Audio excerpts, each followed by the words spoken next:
This may look like some ordinary remote-control planes buzzing around in the sky, but these aircraft are actually on a very important mission.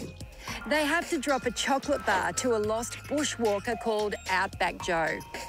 Now, Joe may not be a real person, but this competition is very real and has attracted entrants from around the country. Every team that enters has to show the judges that they know what they're doing before they can compete. And Dr. Jonathan Roberts is one of the people in charge of who makes the cut.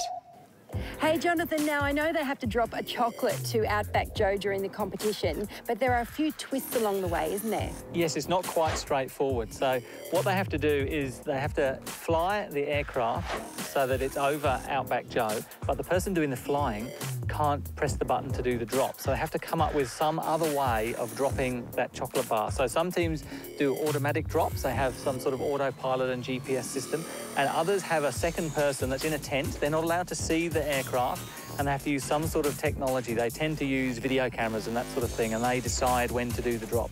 Sounds very, very tricky. What do the competitors have to show the judges before they can compete? So there's multi-stages to this competition. So the first thing they have to do is submit a document, a technical report, which shows that they know what they're doing and they're very safe. Then they're scrutineered, and scrutineering is where some of our judges come around and check the safety of the system. And then finally, once they're happy that the aircraft's safe and the teams know what they're doing, they get them to do a practice flight to make sure the pilot's competent and all the rest of the team do everything correctly. And then finally, they're allowed to fly. Well, even though they are all trying to achieve the same goal in the competition, there seems to be a huge variety of aircraft and technology being used by the different teams. Saxon, dropping the chocolate bar is obviously a really important part of the competition, and I've heard that the way you do it, your release mechanism, is really impressive. How do you do it? Absolutely. So we use a pneumatic system, which means we use air pressure.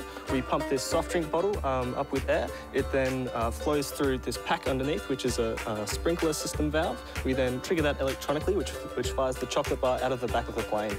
Why have you decided to use air to shoot the chocolate bar out the back?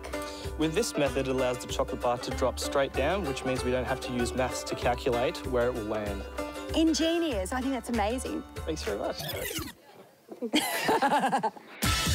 And besides the technology, there's also a fair bit of skill and technique involved during the competition. Sylvester and Mick here, you guys have got it. Your team's got a very mean-looking aircraft. But Sylvester, it's your job to actually release the chocolate bar, is that right? And tell me how nerve-wracking. How do you do that? It's just the goggles and the camera, as Mick can point you out there. So it just transmits to here, so it feels like I'm actually on the plane. But you can't be outside watching the plane. You're in this tent. Yep, in this tent. Can't see anything outside. Jonathan, I'm so impressed. I've met some of the teams and talked tactics. They're really into this competition, aren't they? Oh, they absolutely love it. And we see year after year they come back, you know, they develop, they get better each year. And we've even had some teams that graduate from this competition and then go to the adult competition a bit later on. Well, I'm sure the winning is good, but it's not just about the glory. No, absolutely. And we see a lot of the teams talking about really the teamwork. And that the fact that they spend all year, so usually they start in February when they get back to school and they start thinking about this. So they're working with their fellow students through the year and their passionate teachers and their parents. And it's a great experience. They just love it.